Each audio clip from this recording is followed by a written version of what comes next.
People are out of work. They're hurting. They need our help. And I want a job bill on my desk without delay. But the truth is, these steps won't make up for the 7 million jobs we've lost over the last 2 years. The only way to move to full employment is to lay a new foundation for long-term economic growth and finally address the problems that America's families have confronted for years.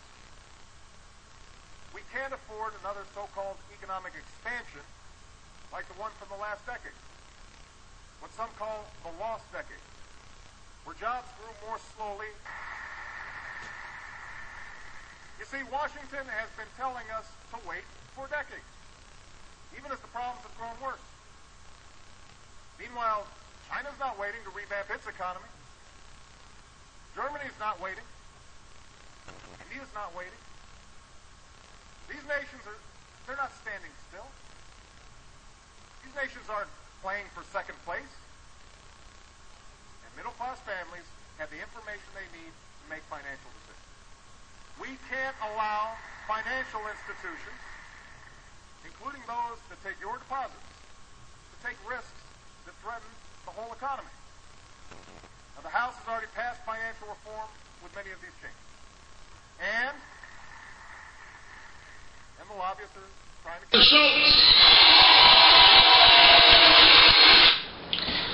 Hello, welcome to the show. It's the D'Angelo Show. Recently in the news, Obama has just made a public State of the Union address. And basically in his address, he was discussing topics about our future, about us Americans, and his visions, and where he sees us going. Obama, he plans on changing colleges, healthcare, troops, and he also has a couple more legislations that they're trying to pass right now.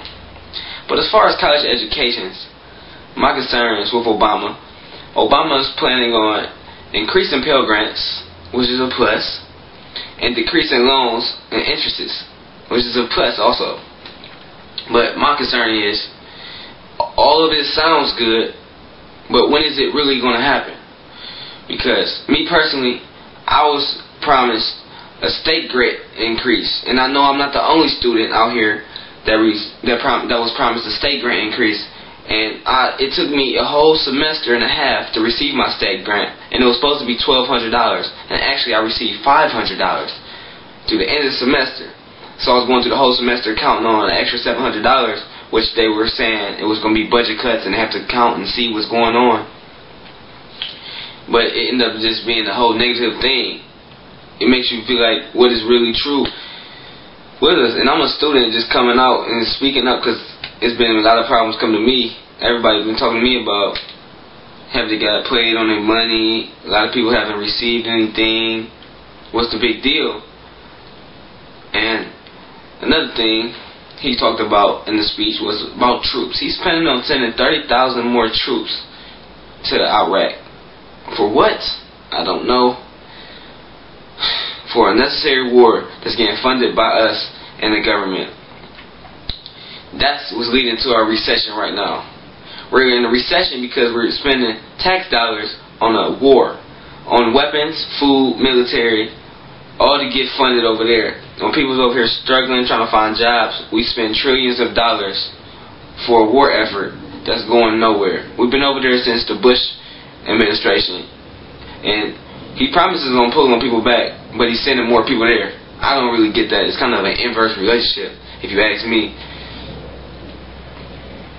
Everything sounds good and clear. I just want to know, when is things really going to change for America?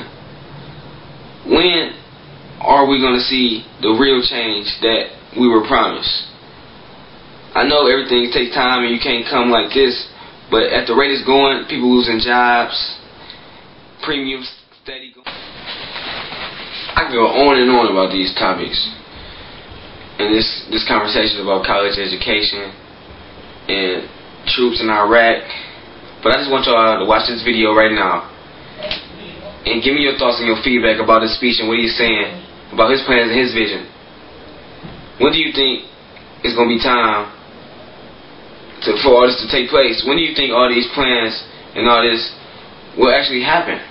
Because we get a lot of hope and dreams, but I really want to know, when do you really think, and what is the best solution to go at? Do you think this is the right way to send more people to Iraq?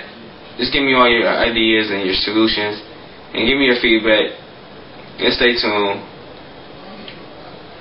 The real topics, real people, the realest hosts, only on the D'Angelo Show. Thanks for tuning in to the show. It's your host, D'Angelo.